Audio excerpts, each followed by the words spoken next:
All right, so today we're going to talk about texturing in Photoshop. And you may say to yourself, there's so many other good tools out there, why Photoshop? Well, because Photoshop is still a standard to some degree. And also, it does have the ability to create seamless textures simpler than some other software packages. In fact, some other software packages that are good at painting textures may not be good at making them seamless or tileable. Plus, Photoshop has some filters that are frequently copied, some tools that are frequently copied. And most places require you to at least know it to some degree. So make sure you download the Lecture9 zip file that's going to contain all the textures that you're going to need for today, plus a myosine file, which is this one. Download the SAL Lecture9 new PPT, PowerPoint, same PowerPoint that I have. So you guys will get an overview of the workflow. We are giving you 3 textures today that you will be making repeatable. Brick wall, wood floor, and this kind of alligator skin reptile hide that we placed on the ottoman stools there. So what we will be doing, basically, is taking these raw files, and these files are plugged into Maya as is, and turning them into something like that, where they will be seamless for the most part. Probably still detect a few seams in there, but it is much better than this, and this makes for a much better base if you take it into something like Substance to paint on top of for wear and tear.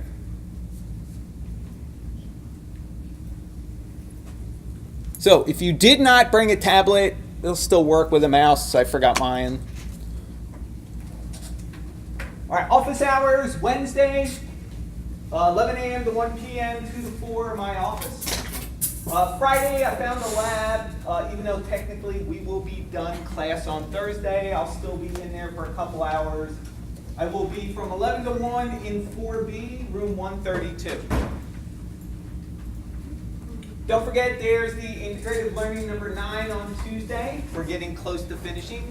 The last one will be on Thursday from 10 a.m. to 1 p.m.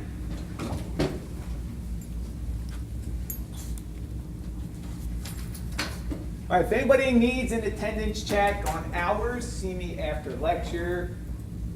Project lighting, hopefully you guys have zeroed in on the scene you want to work on. Check your grade for either Project 4 or Project 5, depending on the scene you're choosing. Make sure if there are any notes on lighting, you get those fixed, because lighting will be regraded in this project.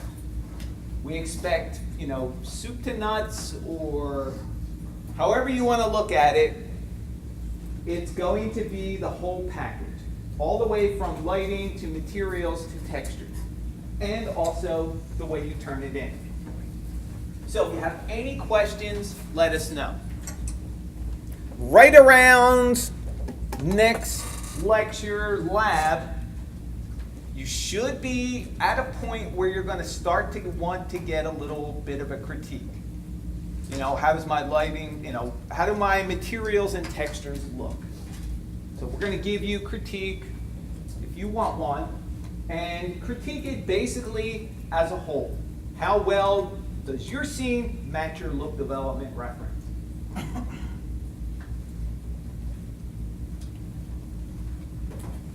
Does that make sense? Any questions about that part? I want to make sure no misunderstandings. All right, so primary objectives.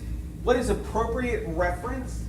When looking for reference for seamless, repeatable textures, it's going to pretty much be the same thing you were using for look development, except you're looking to minimize things like shadow, specular highlights, and visible light sources that are what we call baked in or photographed in with your texture, and they're hard to get rid of.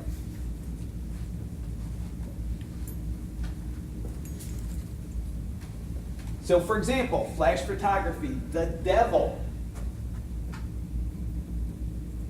because it creates artificial highlights. So if you are working for someone and they give you this, first thing you should say is, do you have a version that doesn't have Flash on it? And of course, they usually come back and go, no, that's what the client gave us. That's what they want to use. They spend hours photographing that because it's perfect. And the guy, of course, runs a bakery and took it with his phone. And by hours, they meant he had 2 seconds to be able to shoot that before he had to go make another batch of bread or cookies or pies or whatever. So,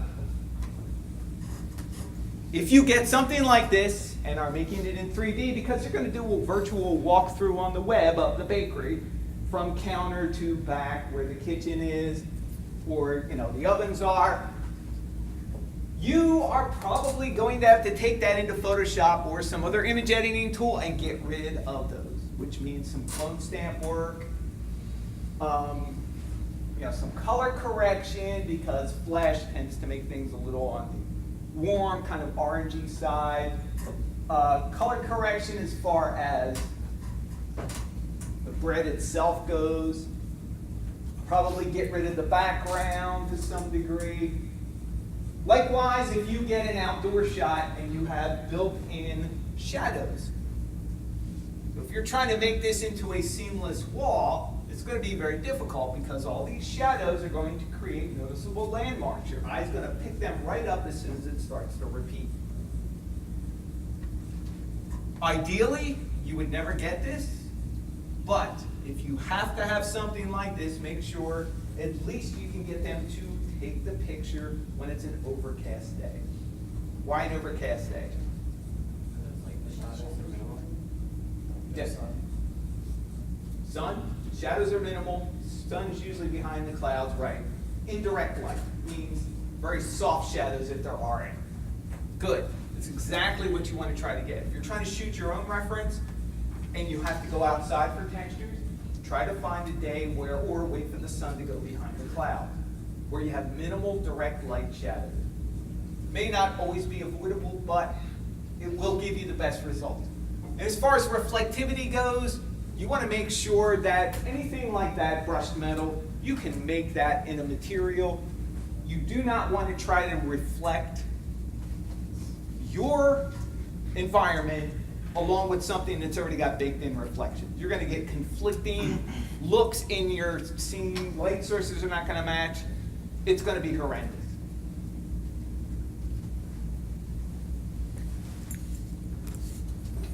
All right, so good versus bad. This embedded, this gradient, while it may look cool, that just implies there's a light source somewhere. So like I said, you're better off. You create your own spec map, your own roughness map. In Photoshop, very simple to do. Use a little bit of noise, use some motion blur, and pretty much you can create that effect. Now, as far as images off of the web, make sure everything you get, if you are getting paid for it, is royalty free. Make sure there are no licenses attached to it. Watch out for things that say free, but then in the fine print they say for non-commercial usage. They don't mind you using them if you're a student, but if you get paid for it, they want money. If you're working for a client, you're getting paid, factor in any art you may have to buy into the price. Not only do you work your hourly rate in, but you have to work in materials you may have to purchase to complete the job. Pass that on to the customer. If the customer pays for a picture, that is their picture to use whenever they want. You can't give it to them and then wind up using it for somebody else. Your other client has to buy the picture too. So don't get caught up in legal web of nightmares. Just do everything above board. Whenever you can, take your own pictures, and that way you can charge a customer for art and, make a little profit on it. As an artist, it doesn't hurt to get into photography.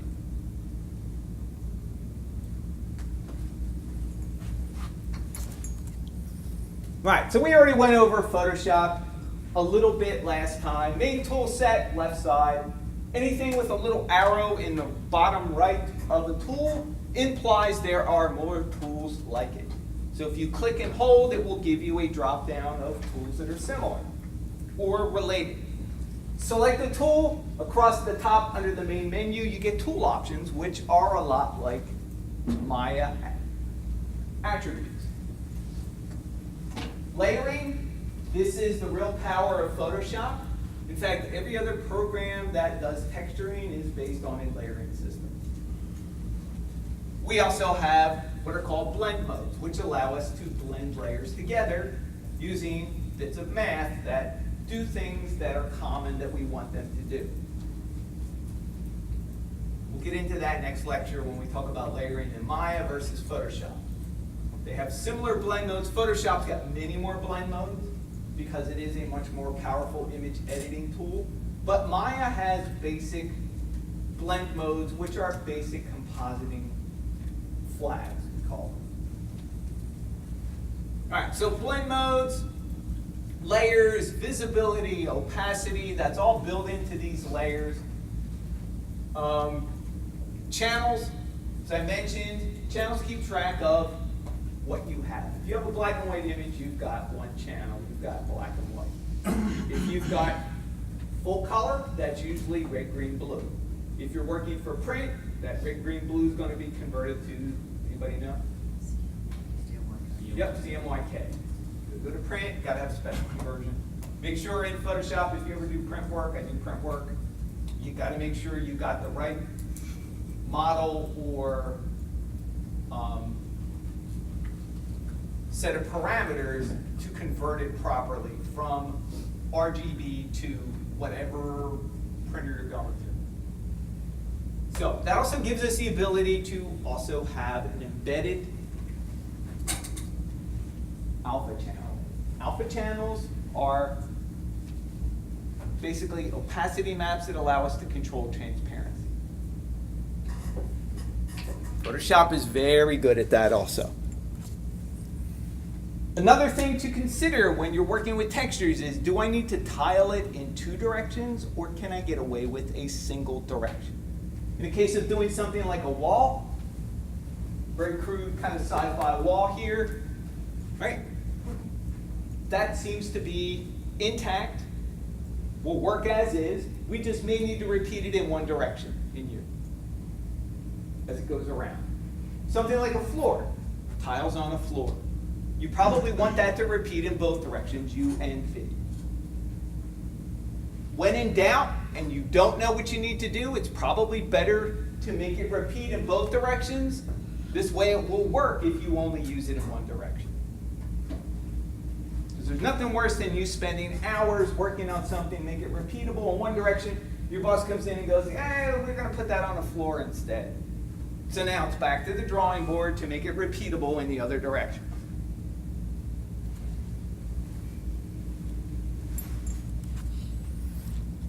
All right, so first off, before we work on the clone stand practice exercise, let's talk just a little bit about tiling and how that works.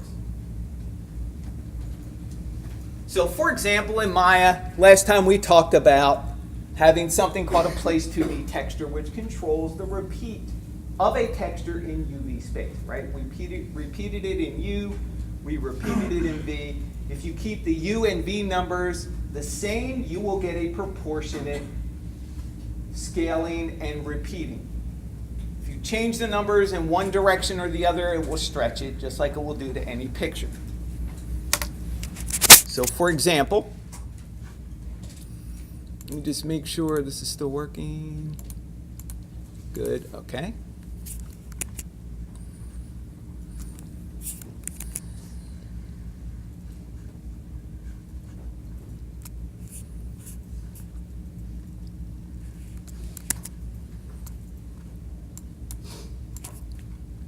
All right, let me open up one of the images we give you, which all the images can be found inside the Lecture9 folder under source images inside a folder called Photoshop files. So let me just get rid of all these other altered files real quick.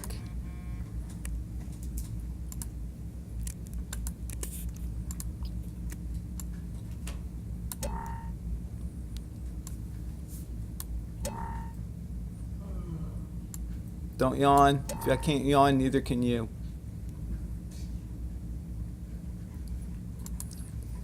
All right, so I'm going to open up the brick wall in Photoshop. Just going to right-click, Open with Photoshop.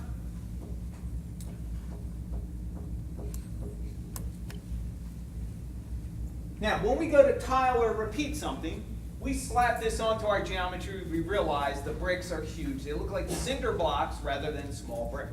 So that means we have to scale it down or make this repeat or copy itself across the surface with more copy. When you start to do that, imagine that the left side all of a sudden butts up against the right side. The top all of a sudden lines up with the bottom. And what happens is you wind up getting seams or areas that do not transition into each other properly. So for example, I'll take this raw texture file that we give you. I'm going to go in under the canvas size and I'm going to blow it up so I can put in more copies of this to show you how it would look if we tiled it in Maya. And Photoshop actually has a tiling tool that allows us to work with that. We're going to get into that. Now, if you're not familiar with the canvas size, by default, when you go to extend your canvas or the working area in Photoshop, you've got an anchor point. By default, that anchor point is in the middle, so if you increase the size of the document, it increases it in U and V, or up and down, if you will, horizontal, vertical. The nice thing about Photoshop is we can also set the anchor point. So if I want to keep my original image in the upper left corner, I can just click and it will put the anchor point in the upper left corner. Which means if I increase this document size to be twice as big as it was, so 1361, I already did a little math, so double that is 2722, 904 doubled is basically 1808. So now that document is twice as wide and twice as high as it was before.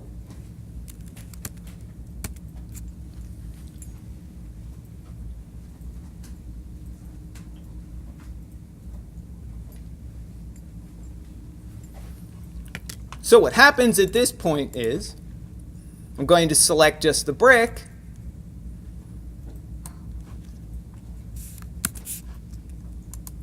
Take the top move tool, paste in a couple more. Paste in a couple more versions of this. So what I'm going to do is just snap in extra copies of my brick. And this is basically what Maya does when you go to repeat it in U and V. You have the left side kind of butts up against the right side, which doesn't line up too bad, but what it does wind up creating are some bricks that are very small and some bricks that are a little wider. You also wind up at the top where the seam lines up with the bottom of the other image. You wind up with seams that don't line up in the brick and also extra wide bricks. Our eyes go to those patterns immediately. We are pattern recognition experts from birth. We're taught to recognize when things repeat, when they're the same. All right, does this make sense? So this is what happens when you have an image that is not built or meant to be used repeatably, where you just can't slap it in Maya and say, hey, repeat UV twice or 3 times or 4 times. You're going to wind up with these seams in it. So, Photoshop has some tools for that. We're going to get to those. So a couple of the filters we're going to be using today are something called offset. Now in Photoshop, whenever you have 3 dots after any kind of menu item, that means you will get some kind of dialogue or user interface. You can input information. If you have no dots after it, that will apply the command as is, you have no input. So offset gives us the ability to take a texture and shift it over a certain number of pixels or inches or whatever your measurement unit is. Shift it over to the right and also vertically shift it as well. That way we can paint out scenes, which is what we're going to be doing. We're also going to be using something called the high-pass filter. High-pass filter gives us the ability to apply kind of a overall contrast adjustment between really bright pixels and really dark pixels. We're increasing contrast between them just a little bit, and it creates the illusion that it's sharp, which is basically what most sharpen tools do. And Photoshop's got a whole wealth of sharpen tools. This one texture artists seem to like to use. Most of the other ones like sharpen, sharpen more, sharpen edges, unsharp mask, smart sharpen, all those tools are basically built for organic type images, mostly photos.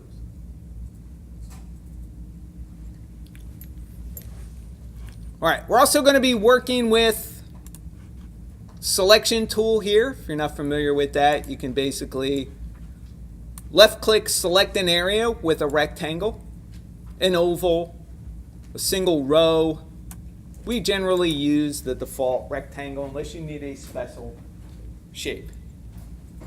We're also going to be using the crop tool. This allows us to crop the image or remove unwanted pixels. And we always work on a copy.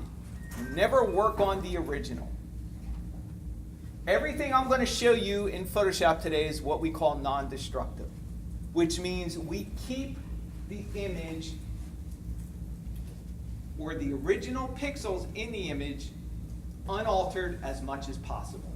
The only thing we're going to really do to them is crop them, but we're going to be making a copy of the image anyway. We're going to crop out what we don't want, but everything else we're going to be applying to different layers in Photoshop so that we can undo, erase, remove those layers anytime we want to. It's going to be really useful when we start making different maps out of the same file. For instance, the brick wall, we're going to be making a diffuse map. Diffuse map contains what information? Color, what else?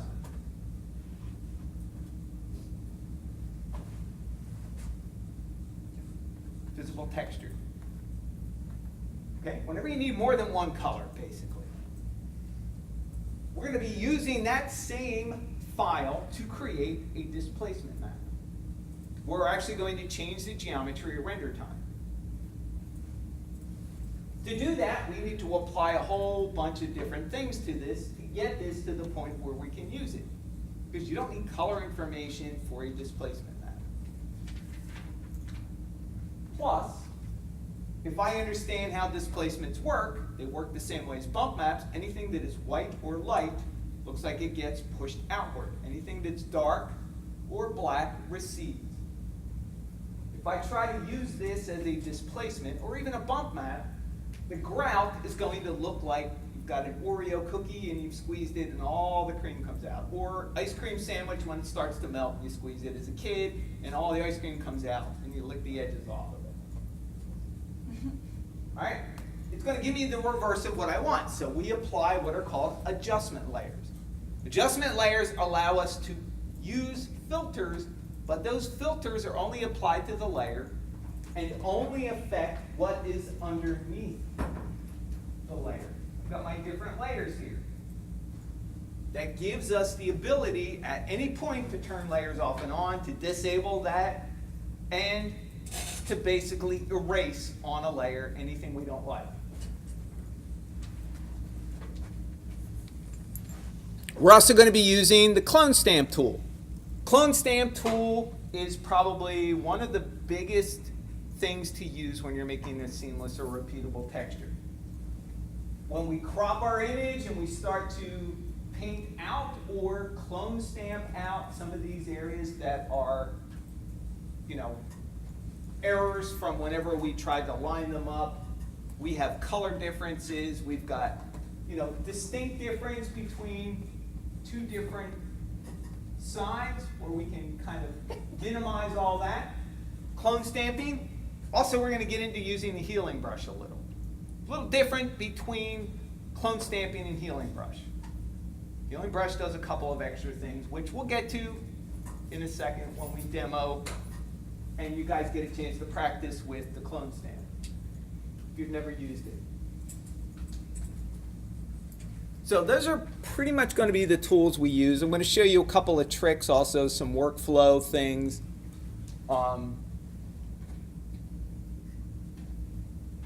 And we're also going to be using a blend mode, which is going to allow us to use that high pass filter, put it into our layers, and be able to have that filter blend with the other layers to give us the result we want.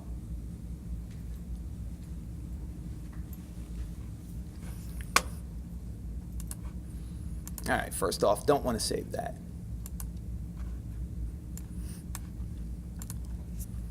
All right, so let's talk a little bit about the clone stamp tool first.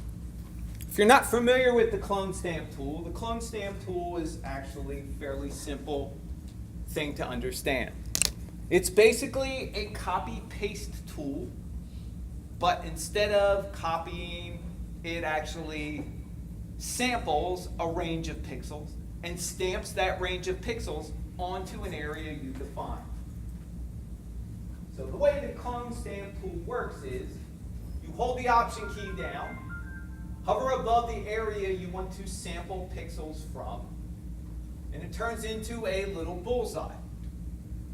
So for example, if I want to remove this big white blob of paper here on my floor, first thing I would do is look for areas in my image that are similar to here. So for example, on this side, would this work to replace these pixels here? No. No. Too dark, right? Yes. Over here, would that work? Maybe you try it, maybe if it didn't work, probably a little too bright. This was taken with a flash, so I know the center is going to be brighter than the edges. The edges are going to get dark. It's almost like a vignette. So what we look for is an area that has similar pixels, probably on the same column, if you will, above or below. They're going to be fairly similar pixels. Maybe a little bit off to one side, probably not too much on this side because it's starting to get too dark. So, to sample or copy with the clone stamp tool, hold Option down. It turns into a little crosshair bullseye. Find the area you want to sample, left click, and release the mouse. Now, for example, if I choose to clone stamp this out and use these pixels above it, I would sample here, and I would move my mouse. Photoshop remembers where you sample those pixels from, and the next time that you left click your mouse, it's going to start to copy, or it's going to start to clone those copied pixels into this area. Now, once you click with the mouse, the left click the mouse the second time, you have locked in the distance between the sample point and the paste or clone point.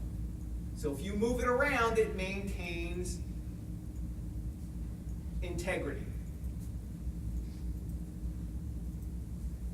Now, what happens is you generally do not want to just sample once and then clone stamp the whole thing, because you'll start to pick up a noticeable pattern. So generally what we do is we tend to copy and clone in small chunks to kind of randomize the pixels a little bit more. That way your eye's not going to pick up a pattern as much.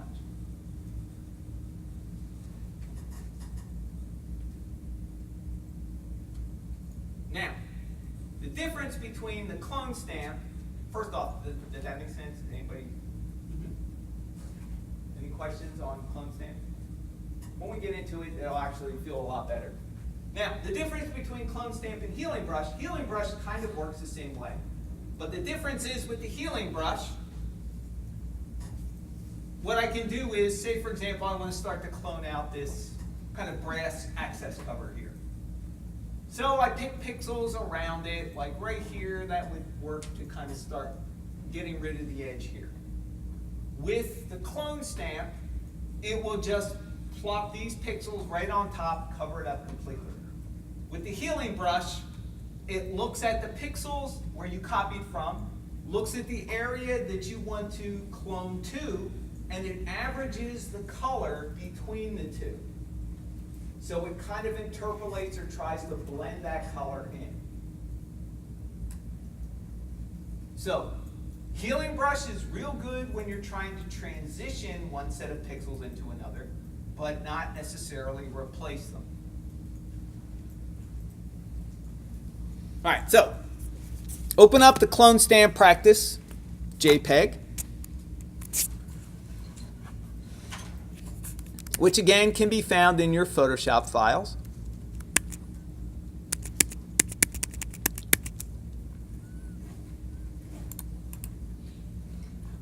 Right click, open with Photoshop. There we go. Now, Photoshop, to navigate around, you have a couple of options. You can use the scroll bars in the bottom and the top.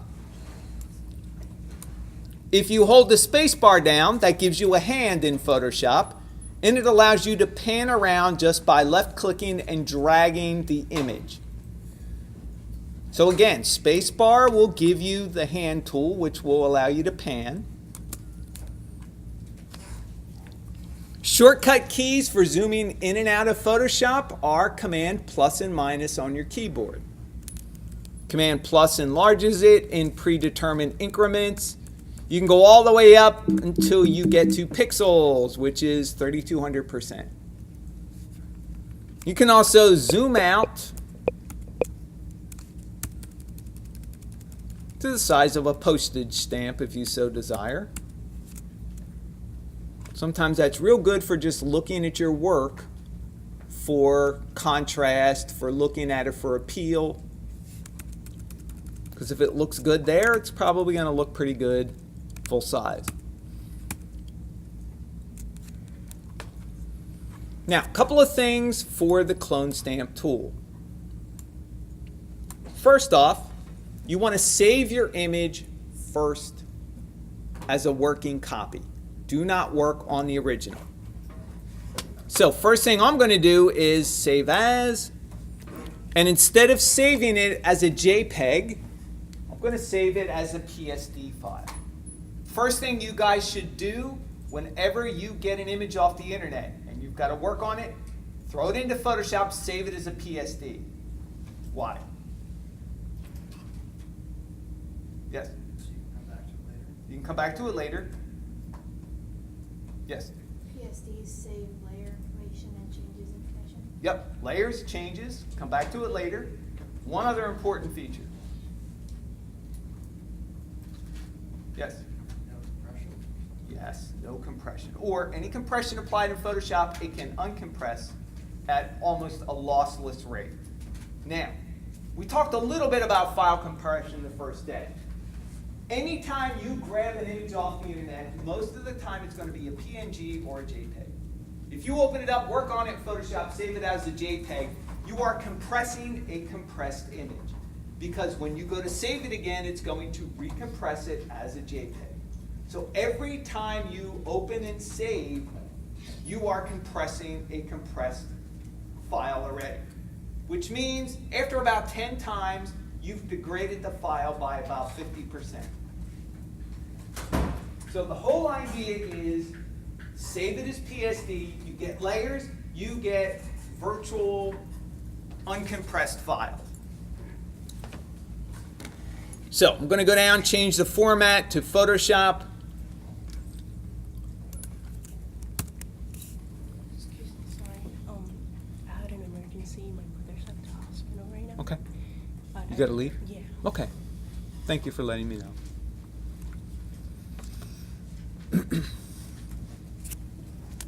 All right. So, clone stamp.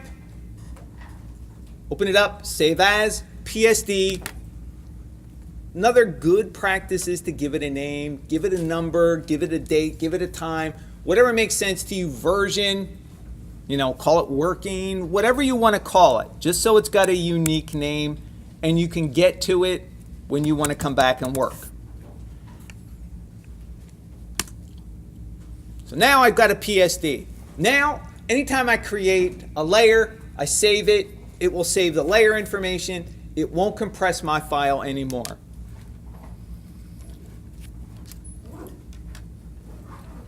One of the key things we do with clone stamping is we work on an empty layer. Again, non-destructive to the original layer we're on, or the original image.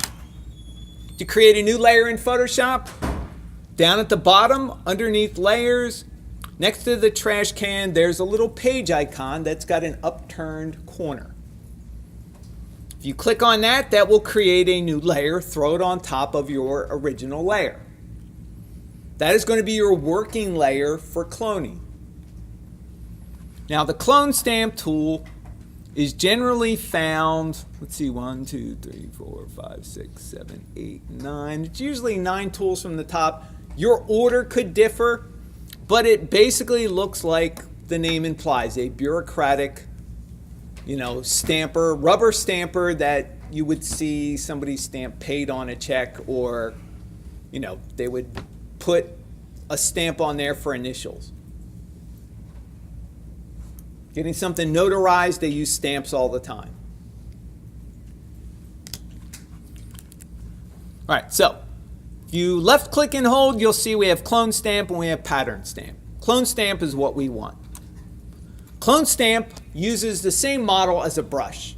You have pixel size and you have brush edge hardness. Just like brush tools in Photoshop, you can increase the size of your clone stamp using the same set of tools. Does anybody know what the shortcut keys are for increasing the size and decreasing the size?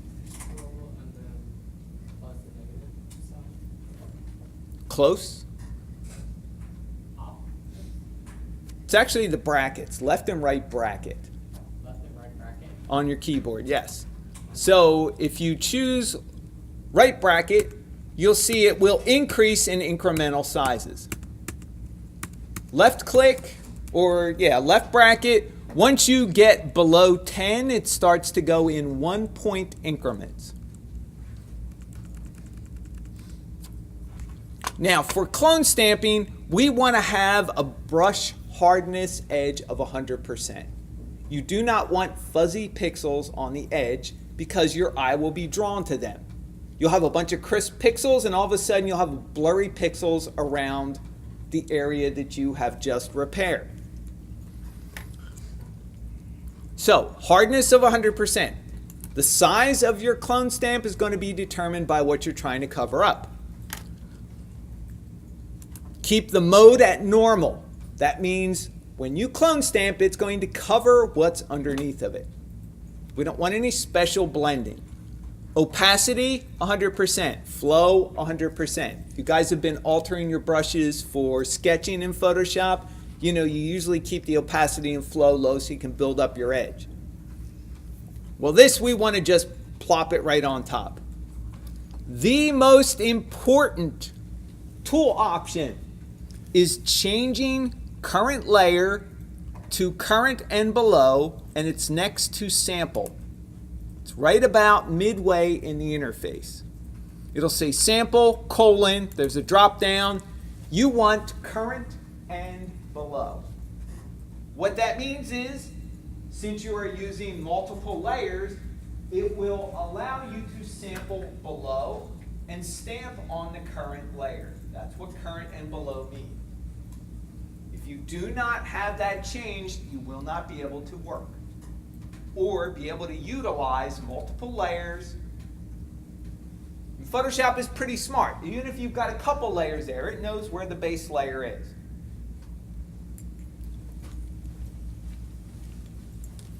So, current and below. Now what this means is, I'm set up to start clone stamping. And for this, I'm going to zoom in one level to like 200%, just so I can see a little bit better. And what I'm going to do is start in this upper left corner where I've got some bits of filth and dust. And by the way, this was Lab 127 in 4B. And what I want to do is get rid of this little piece of paper here. So right now, it looks just like a circle. Once I hold my Option key down, now I've got a target icon, which means I am in sample mode. So I want to take a look and find some pixels that are similar to this one. So let me see. Maybe I'll come up here and try that. So what I'm going to do is hold Option down, left click once, release. Now you can see all of a sudden I've got a little preview of what those pixels look like inside the circle in my clone stamp. So what I can do is go on top of the area I want to clone to and left click once.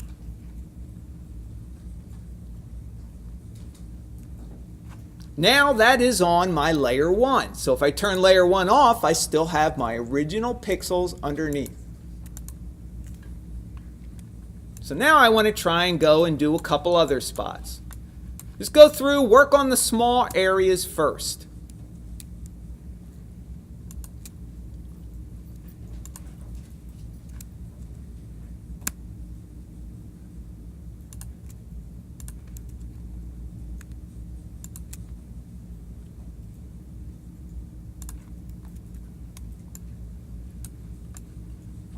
All right, just remember that we are working on an empty layer. We're covering up the original pixels. Everything is still in its own layer. So once you feel comfortable working with some of the smaller parts of the image, then you can start to tackle bigger things. And for that, you might need to make your brush bigger, make your brush smaller. What I like to do is sample pixels around the original area.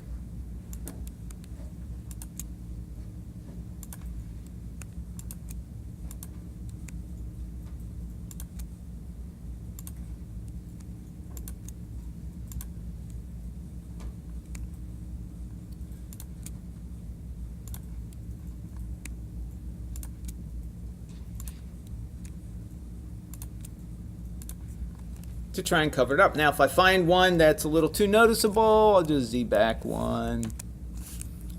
And let me find another area to sample from. Make sure I still have my clone stamp tool selected.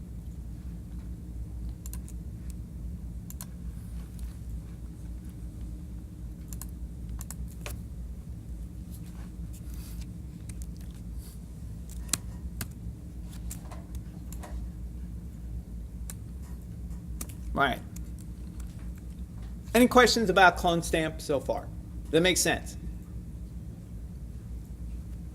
It's the preferred way of getting rid of those seams. All right, so the healing brush, very similar to clone stamp, except that it's going to try to average two sets of colors or two sets of pixels together. Now, the healing brush looks like a band-aid, and it's above, usually above the clone stamp tool. If you left click and hold, you've got spot healing, healing brush, patch tool, content aware, red eye tool. Red eye tool is good for, obviously, red eye that you see in photos of people where the flash is shining directly in their eyes and it's coming back to the lens. All right, but healing brush is the one you want. So, for healing brush, it works the same way as clone stamp. Hold down Option, I am in sample mode. Release Option, go up. It shows me a preview just like clone stamp does, except when I left click,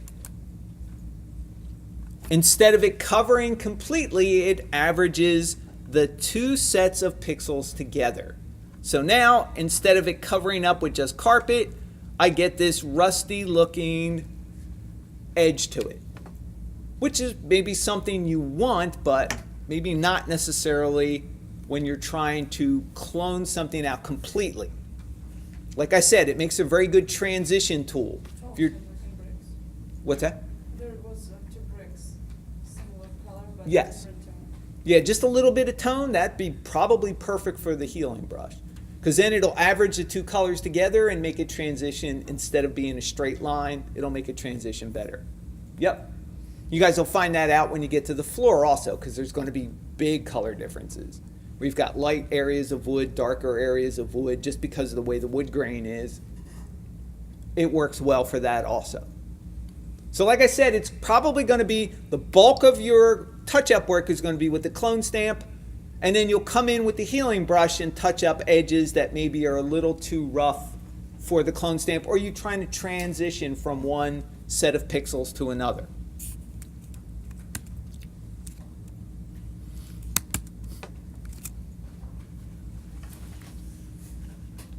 All right, any questions? Okay. Talk a little bit now about the workflow for the brick. So we give you the brick texture, basictextures.com, free textures, free, best price ever. Just be aware, anything that says free, you get what you pay for. Some of their stuff is good, some of it's you could probably do better with your phone. But you find some good textures. I highly recommend anytime you find good, free, royalty-free textures, grab them. Because a lot of times sites will go dark for whatever reason. You know, it could be they lost funding to keep the site going. A myriad of things could happen. You know, it costs money to continually, you know, have a site. You got to pay the provider for it. And if you're doing it for free because you love what you're doing, after a while, free drains your bank account if you don't have no money coming in. All right, so basictextures.com, decent stuff. I recommend going there, taking a look around, see what you find. Also, vispeople.com, where I sent you guys to go get the HDR images. They had a whole series of seamless, repeatable floor textures too. Those floor textures come with bump maps. They also come with, we could use them as displacements as well. They have like 5 or 6 different styles of floor.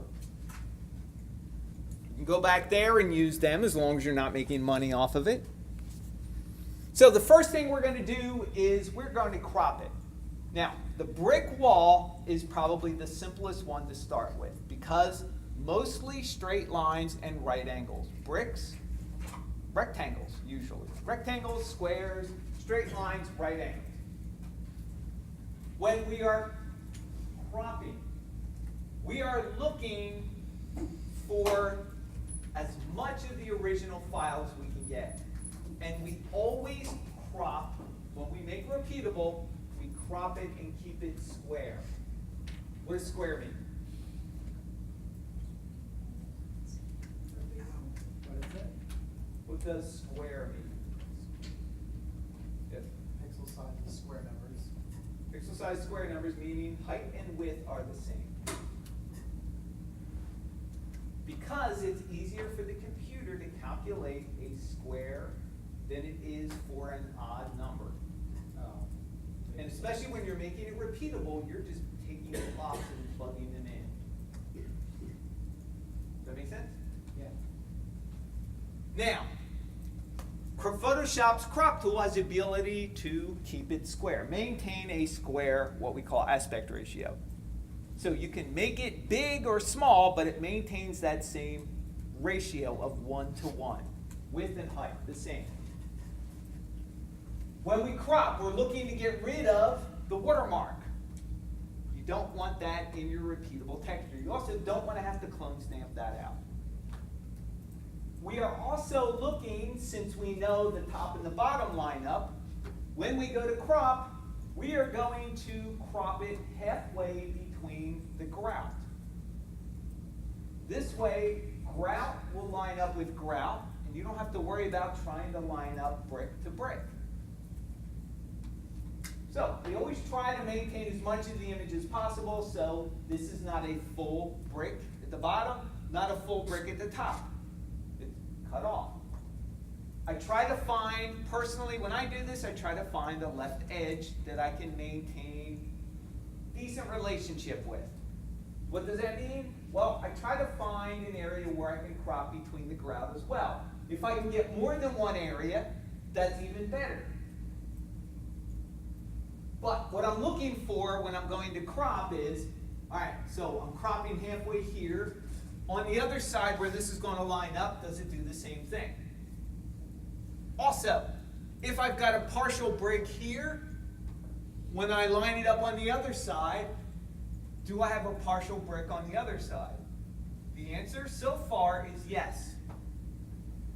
I've got a small piece here. Come over, I have a small piece on this side. So it will fill in the gaps for me. It answers most of the questions that I have. And those questions are, can I keep the image as big as I want? Can I get rid of the watermark? Can I get a decent result when left side right lines up with the right side, top lines up with the bottom? I can't state this enough. The crop is probably the simplest thing you can do to get a good result. Spend time doing the crop and you will have less cleanup later. If your crop doesn't look good the first time, go back, redo it. It's worth it. You can only put a tuxedo on a pig, it's still going to be a pig. I mean, if that's what you want, that's fine. But you're not going to make it into something that's not, is what the point is. Always try to get the crop to work. And when you're done and you crop, we use the offset tool in Photoshop to figure out, is this going to work? This is even before we commit to start work on it. Because at this point, everything is undoable. All right, so crop tool. This is a little older version of Photoshop, so it's got white background, but the tools are still the same. So here, offset, we choose the number of pixels we want to offset horizontally and vertically. We keep them square, the same number. Now, how do we do it? Well, when you crop your image, we have to find what the size of the new cropped image is. And in Photoshop, that's pretty simple. You go back into Photoshop, close this out. Don't want to save that. I'm going to open up my brick wall. So what I'm going to do is, I'm going to go down to my crop tool, which is the 5th tool from the top. Click on it. And what I want to do in my crop options for the tool, I want to keep it at 1:1 square. This way, when I change size, it maintains the square aspect ratio. So even if I move it in from the side, notice what it does. It basically maintains it for me. Whereas if I grab a corner, it's going to do it from 2 axes here. Now, anytime you can revert back, because Photoshop has these 3 little buttons when you start to work with the tool. One is undo. It'll reset it. The middle one is cancel. The right one that looks like a checkbox is complete or finish the operation. In Photoshop, if you want to complete a tool or an operation, you can hit enter also. That's the same thing. So if I don't like what I've done here, I just want to go back. I can just reset it. And then I go back and I change my ratio. There we go. And now what I want to do is Try to crop out as much as I can. My image. And I want to try to crop right in between the grout. And if you're having trouble doing it at the view you get in Photoshop, zoom in. Even though your tool is active, you can still zoom in with Command plus and minus. You can still activate the hand tool also. Hold the space bar down. Now I can come in and kind of fine tune it. I want to go right here in the middle. Notice this brick is not quite perfectly level. Let me see how that looks down here. Looks like it might work.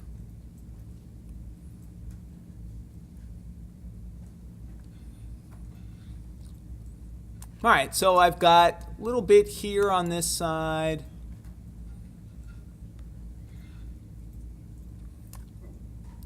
If for some reason I find I don't like my left edge, but I like my top and bottom, I can just click and drag in the middle. And if I take my time and go over, I can basically move it or kind of nudge it where I want it. So what I'm going to do is try to line these two up so they're more or less in the middle. Okay, that should work. Got a little piece of brick here, that might work. Piece here, I might have a couple of seams. We'll see what it looks like. I can zoom out. Once I think I've got this and it's okay, I'm going to hit enter. Now, make sure when you're using the crop tool, at the top in the options, you've got delete cropped pixels checked on. If you don't have that checked on, it should be by default, but if you don't have that checked on, those pixels will show up when you go to offset. They will mysteriously come in and screw everything up for you. Because if you think Maya hates you, Photoshop hates you just as much. Now, what we want to do is offset this. We want to offset it in a way where the left lines up with the right, but not completely. I don't want it on the edges. I want these seams to be in the middle where I can see how they're going to look so I can paint them out if I need to, or clone them out. So our image is now resized. To find the new size of the image down at the bottom, where it says dock, it will show you the size. If you left click and hold, it will show you the width and the height in pixels and also in inches. If you've done your job correctly, you should have absolutely square pixels. Now notice I am 1 pixel short of being square. I've got 789 by 788. In a case like that, don't even worry about the odd number, that 1 single pixel. What you can calculate is, what is half of 788? And if you're not a math whiz, you can go down and grab the calculator tool. 788 divided by 2. That is how many pixels I'm going to offset this when I look at it to see if my crop worked. Now, your numbers will be different probably. So you have to grab the numbers that you have for the new width and height. Figure out what half is. So again, what I'm going to do now is go under Filter, Other, Offset.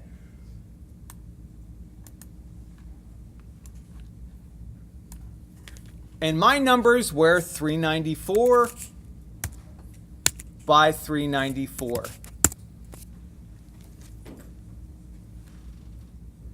Your numbers are going to be different. Your numbers are going to be half of whatever your image that was cropped, the new pixel size is.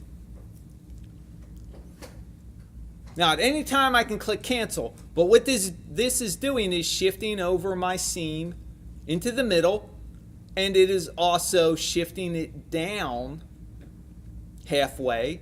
So now I can see how my bricks line up.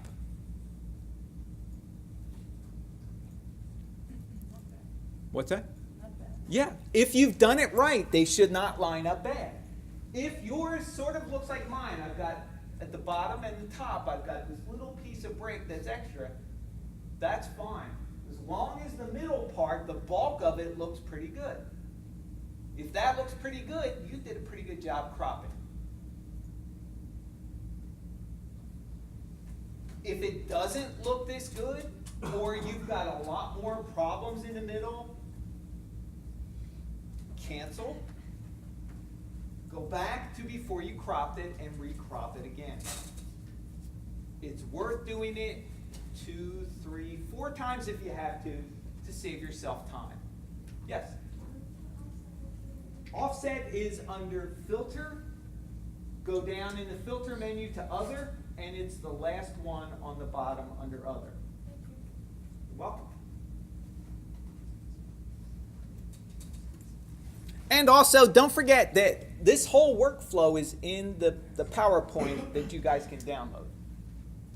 All right, now, I'm happy with this, so I'm going to click OK. What I've done is lock in my crop, and I've locked in my offset.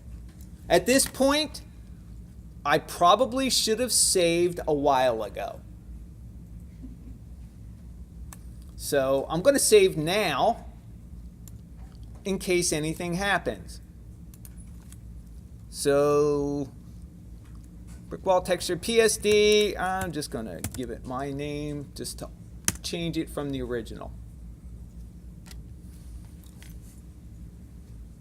Right, once you've done this, you're happy with it, you've saved it as a PSD, now it's time to create a blank layer and start to clone stamp out some of the areas that you notice. Like I'm going to clone stamp out that bit of grout at the top and the bottom. I'm going to go through and try to clean up any areas. I've got the seam here in the middle of the grout. I got a couple of seams here in the brick. I'm going to go in and touch them up with the clone stamp tool. If you've got color variations, you might want to try using the healing brush. Yes? In the bottom, is it possible to make this brick longer, or you just make the seam bigger? For here? Yeah. It doesn't matter. If you make this brick a little longer by cloning this out, just make sure you do it the same thing to the top, because the top and the bottom are going to line up when it repeats. So just remember, whatever you do to one, you have to do to the other.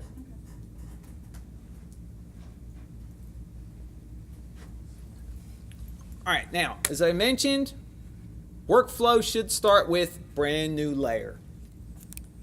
Save. Every time you do something important in Photoshop, save. Here's another big bonus for Photoshop. It's got the history palette. If you're not familiar with it, you can access it under the window menu, go down to history. It shows you every operation you've done. I think by default, Photoshop will keep 50 of your previous commands or previous mouse clicks, if you will, because every time you create a mouse click and do something, it records it. The beauty of this is it's non-linear, which means you can go back at any point simply by selecting it. Not like Maya, where you have to go back through history to get where you want. I wish Maya were like that.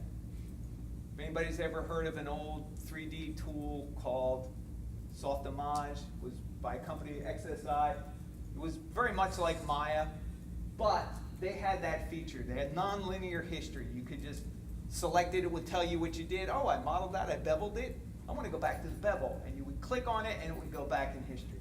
Oh, I love that tool. But they killed it, yes. Why did they kill it? Autodesk bought the company. Autodesk then rolled all the features that were in there into 3D Studio Max and Maya, except some of the really good ones that we all liked, like the history, and then they abandoned the software. And actually, Softimage was one of the first ones, along with Maya, that were using Mental Ray. And you could render in the viewport. I won't go on about it. I like that software. I won't go on about it anymore. But just be aware, Autodesk is like Microsoft and Apple. They try to rule the world, and NVIDIA. So they bought everything, and they take what they want and destroy everything else. So, back to this. Get off my rant. All right. So, blank layer, time for clone stamp. First thing I like to do, I'm going to work on the big areas that are really noticeable, the tops and the bottoms. So I'm just going to come in. I might find my brush is a little too large. I'll try it. What I want to do is first recreate this edge down here for me. I'm just going to come over and click on an edge there. See if I can't line it up a little bit here and do that. If I don't like it, I'll come back, resample again.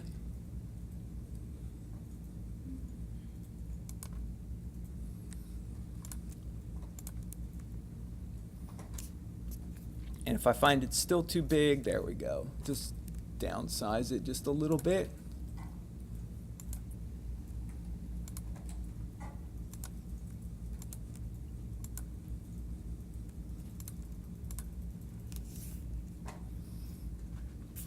Right, so here I've got a couple areas where I've got seams. I've got a seam here.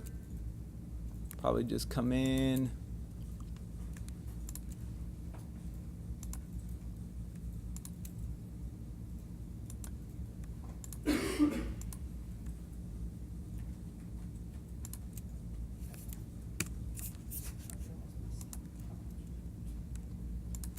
So again, just take your time. Fix stuff up whenever you can.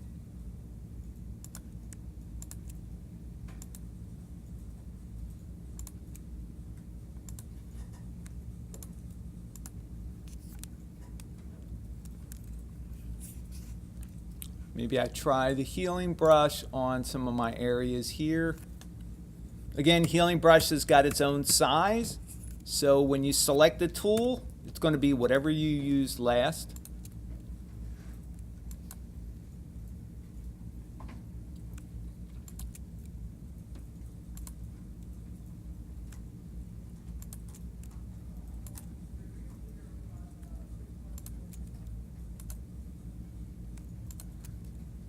So like I said, the healing brush does a pretty good job.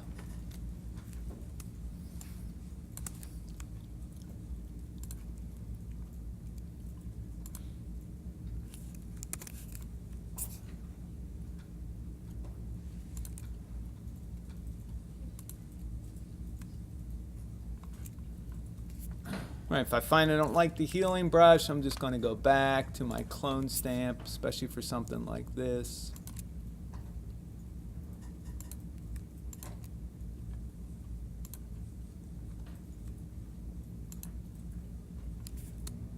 When you get to grout, try to find grout that's very similar to what you want to repair. For example, maybe I grab some grout here, try and fix that up.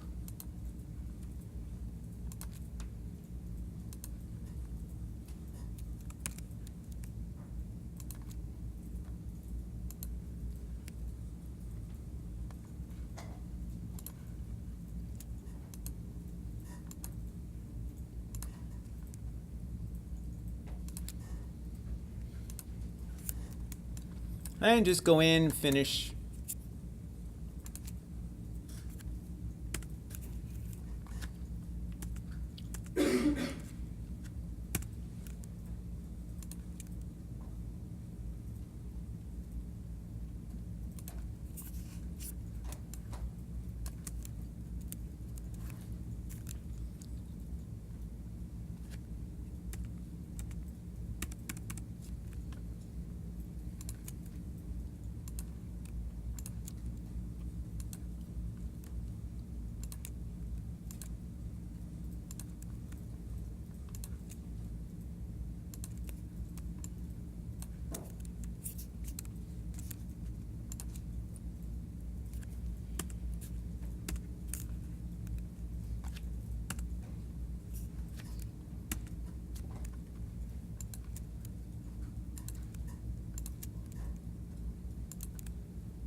Don't forget to save occasionally. Every once in a while, you can go in and turn off your layer, just to see how far you've come. Good. When you're happy, you're done. Now you've got two layers that actually make this image up.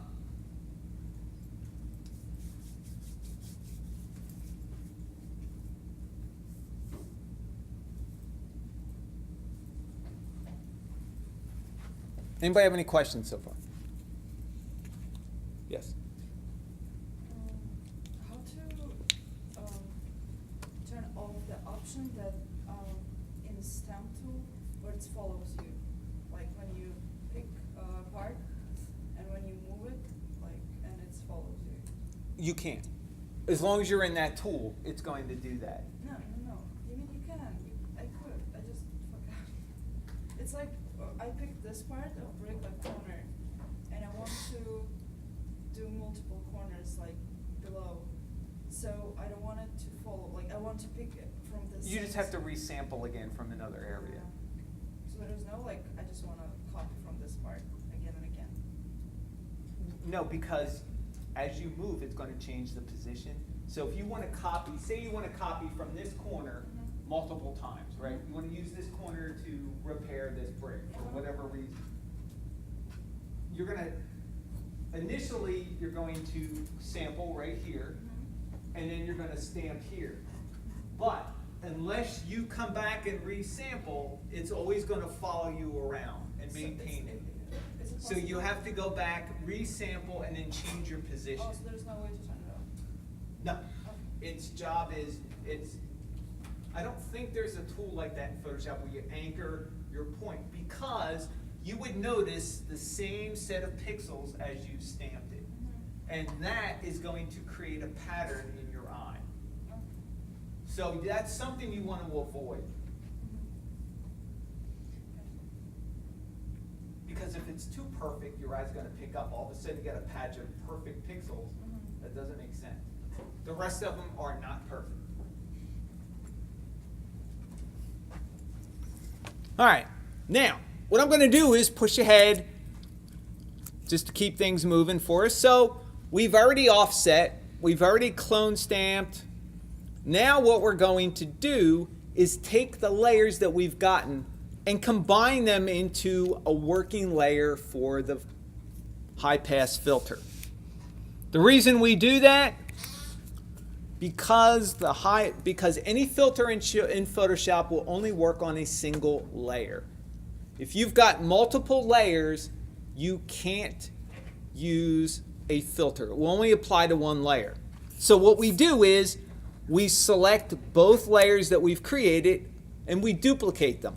Right-click, duplicate layers. Don't worry about a name. It's always going to put the word copy after your duplicated layers. They're going to be highlighted. Then you right-click and you merge those layers. It will merge the layers that are selected. So now, in effect, these two layers are copied and merged into another layer. And you can rename that layer. I'm going to rename that high pass filter, because that's going to be the layer I use to sharpen my pixels. Give them a little more contrast. All right. Make sure whatever you're going to use, whatever filter you're going to use, make sure you've got the right layer selected. If you accidentally select the wrong layer, it's going to apply it to the layers selected. So with my high pass filter layer selected, I'm going to go to Filters, Other, and instead of going offset, I'm going to go high pass right here.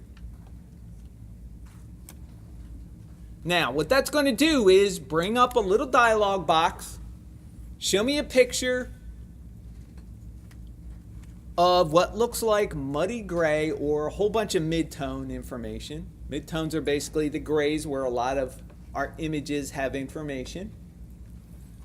And it's going to give me a radius, so I can control the radius in pixels of my filter. If I crank my radius all the way up, I'm taking 1,000 pixels and treating them like a unit. It's kind of like sampling. The lower, now I'm subsampling. I'm going in, I'm saying, hey, I've got 1/10 of a pixel, and we're going to sharpen that 1/10 of a pixel. That's kind of hard to do because a pixel is a pixel. So generally, we keep the radius somewhere between 1 and 2. That seems to work good for the high-pass filter. Experiment with 1, experiment with 2, experiment with 1.5, see which one works. I'm going to choose 1.5 because it's right in the middle. I'm going to click OK, but it does not blend with all the layers below it, that filtered information. So what I need to do is select this layer and apply what's called a blend mode. I want that filter to allow the bottom layers underneath to show through. And I want it to filter those layers so it shows me higher contrast. So that means I select my high pass filter. In layers, I go to normal, there's a drop down, and I want to choose something called overlay. Now when I choose overlay, it allows all the information underneath to filter through. And if I zoom in, I can see the difference. Let me zoom out just a little bit. I turn off my high pass filter. Notice that the image looks softer, looks a little blurrier than when I turn it on. I've just increased the contrast a little bit. That's what the high pass filter does. A little more contrast between black and white, leaving the midtones alone. That gray, that's why you saw the gray.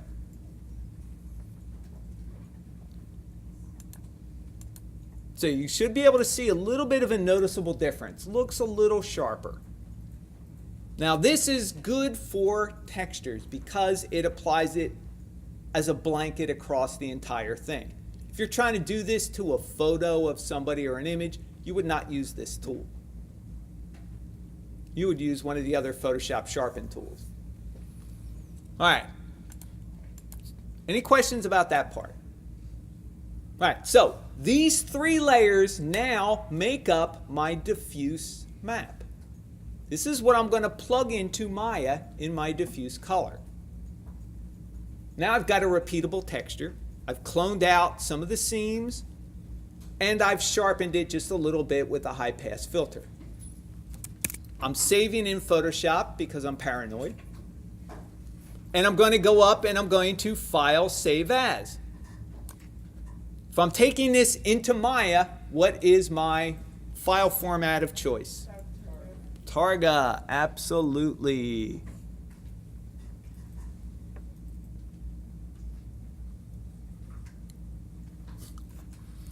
So, file format, go down to the T's, to Targa,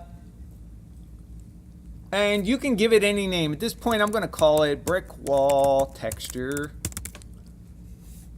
And whenever I am making textures for somebody, especially if I know I may not be the person using them, I always put an underscore and I put the word diffuse. This way, when I hand this off to somebody, you know that your base layer, it gets plugged into the diffuse. Shouldn't be any question at all. You say diffuse, whoever you give it to, if they are 3D savvy, they're going to know, hey, diffuse color. That's where it gets plugged into. Now, Targa options, we're going to keep it at 24-bit. We do not need an alpha channel. We just need red, green, and blue information. So 24-bit, there we go, done. Now what we're going to do is we're going to use this same file as a way to make a displacement map. Displacement, height map.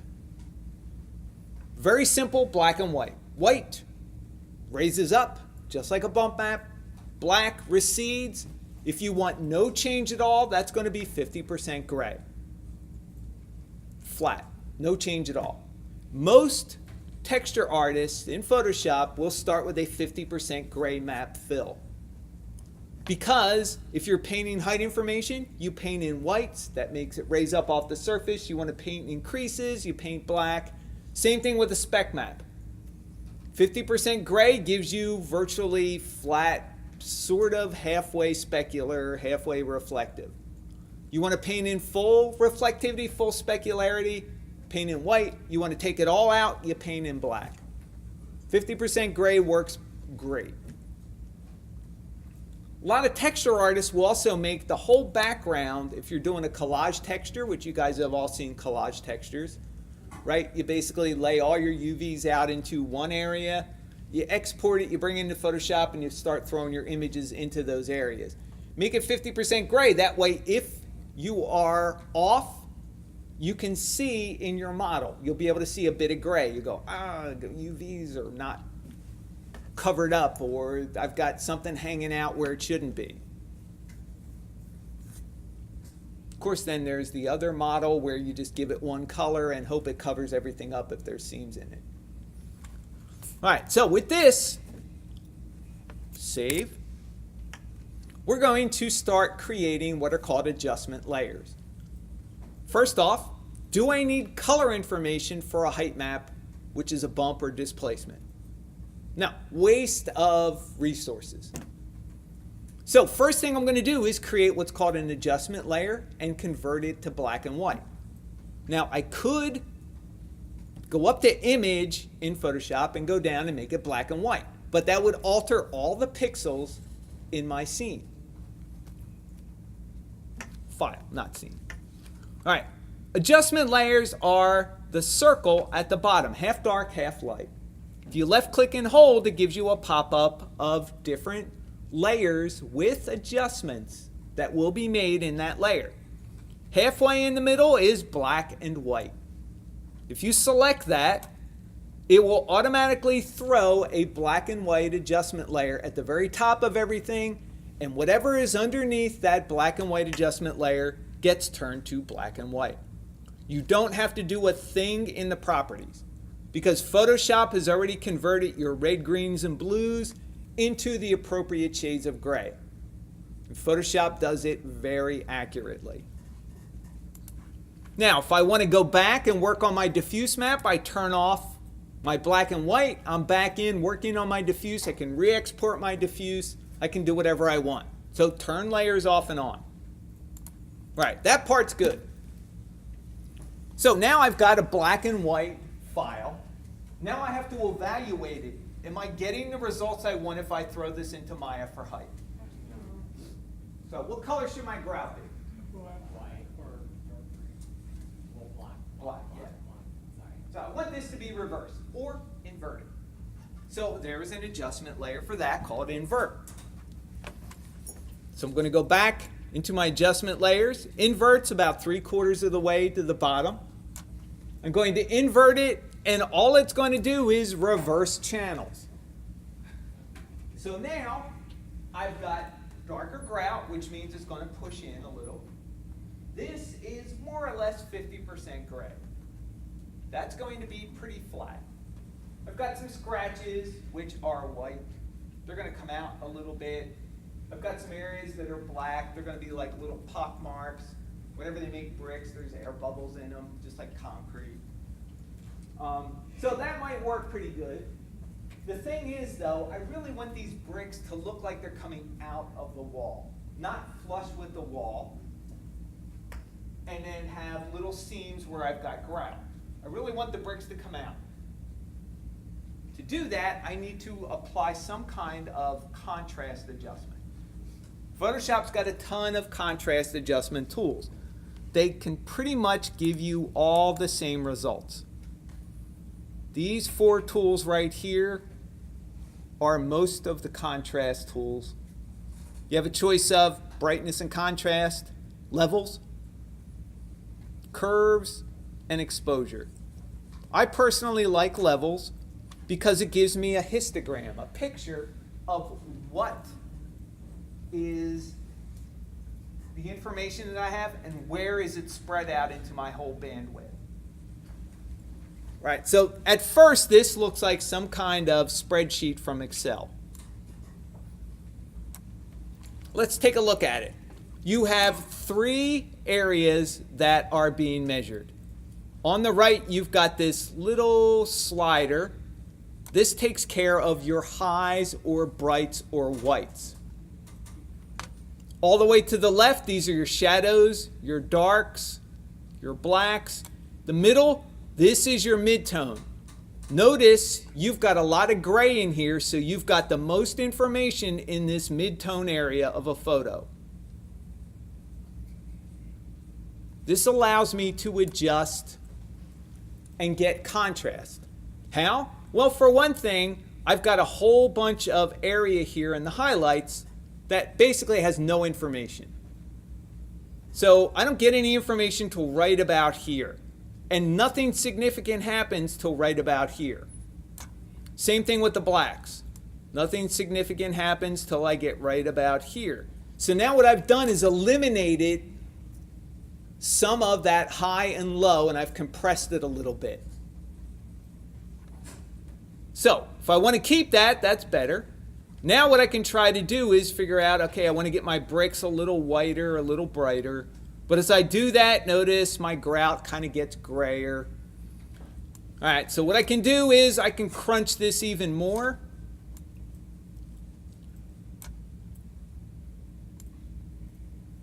To the point where I can maintain the darkness of my grout for the most part and make the bricks lighter.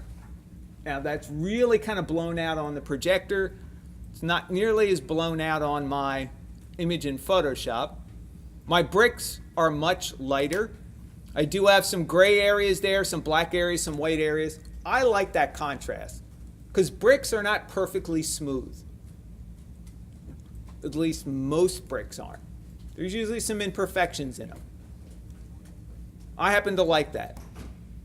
Now, you could go in and you could paint in some of the seam areas, make it darker here. I'm going to see what that looks like. Because my grout, chances are, is probably not going to be perfect either.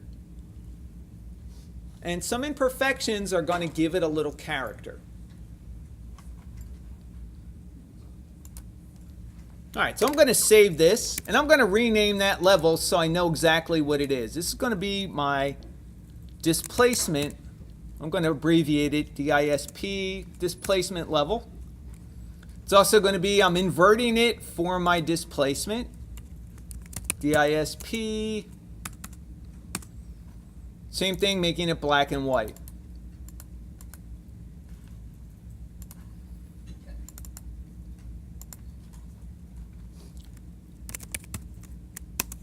Nice thing about Photoshop, you can have ampersands, you can have slashes, you can have special characters, you can have spaces. It doesn't care. Maya, on the other hand, will throw a hissy fit and do all kinds of stuff and crash on you. All right, so once you get to this point, File, Save As. We're going back into Maya with this. This is our displacement map. This goes out just like the diffuse did. Targa. So I'm going to call this brick wall texture underscore DISP displacement.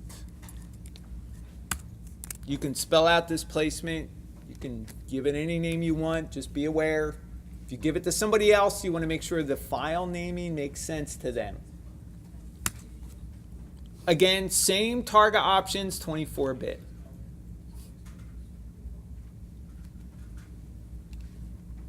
So now I've got two files.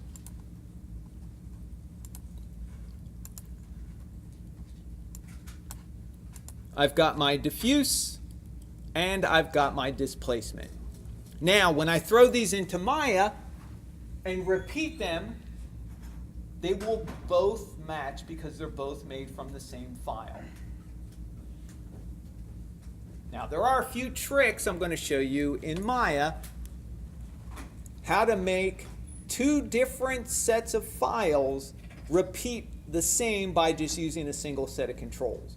Because it's nice if you can just use one set of Place 2D texture controls to control both the diffuse and the displacement. You can do that same concept with diffuse displacement, specular, bump, whatever you want. You can have them all be driven by the same placement node. So at this point, I'm going to quit out of Photoshop. First off, make sure you have saved your PSD. There's nothing worse than forgetting to save and quitting out of Photoshop, and all that hard work gets flushed down the toilet. Now, you could leave Photoshop and Maya running at the same time, but they hate each other and they both fight for memory. Maya usually loses. Photoshop wins. So, I recommend quitting out unless you are keen to causing yourself pain and anxiety. Fire up Maya, set your project to the Lecture_09 project folder we gave you, and I'll show you how to bring this stuff in.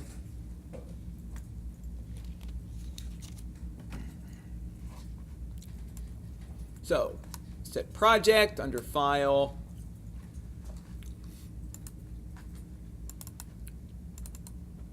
There we go. I'm going to open my scene file up, which is SAL Lecture 9 Interior Architecture 2016. I'm going to open that up. Notice I've got a lot of black textures in there. By the way, anytime you see black, that means the texture is missing. The texture is missing because you haven't assigned it yet. Now, if you go to Viewport 2.0, that'll tell you if your textures are really missing. Viewport 2.0 says, hey, doesn't look like anything's missing to me. The legacy, renderer, viewport, default, whatever you want to call it, that's a different animal. All right, so we want to apply the brick wall to this piece of geometry in the back here. So first thing you want to do is assign new material. We're going to assign MIA material X.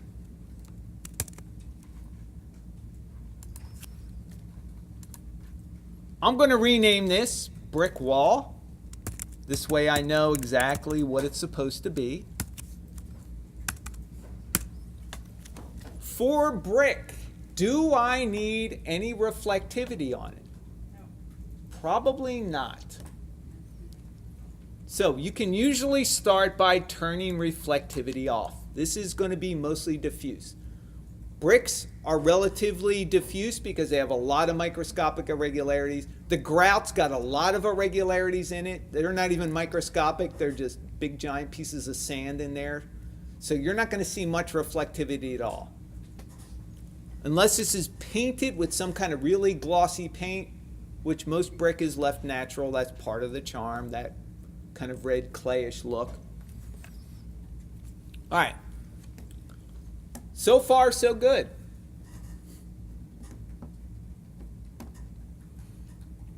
When you're assigning a texture like a brick wall, get yourself some reference. First off, you want to know how big should those bricks look in a scene that's roughly like this.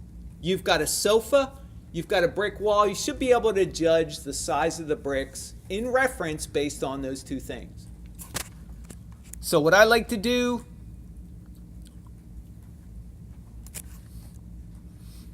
I'm going to go in, choose my favorite browser, go to images, and I'm going to go brick wall. If I could spell, that would even be more awesome. Inside house, living room even. There we go. All right, and me, I happen to like larger images so I can zoom in and I can see exactly what they look like. And don't get a stretched one. Don't get a YouTube video. Something like this might work. Something like that might work. Pinterest, that might work. Just try to find something that's relative to what you have. This one actually looks like it is an actual photo. Maybe not the greatest. Definitely not the greatest. painted. Poorly taken. No, thank you. All right, so that might work. This might work. Let's see what that looks like. All right, that could probably get an idea of what the scale should look like from this.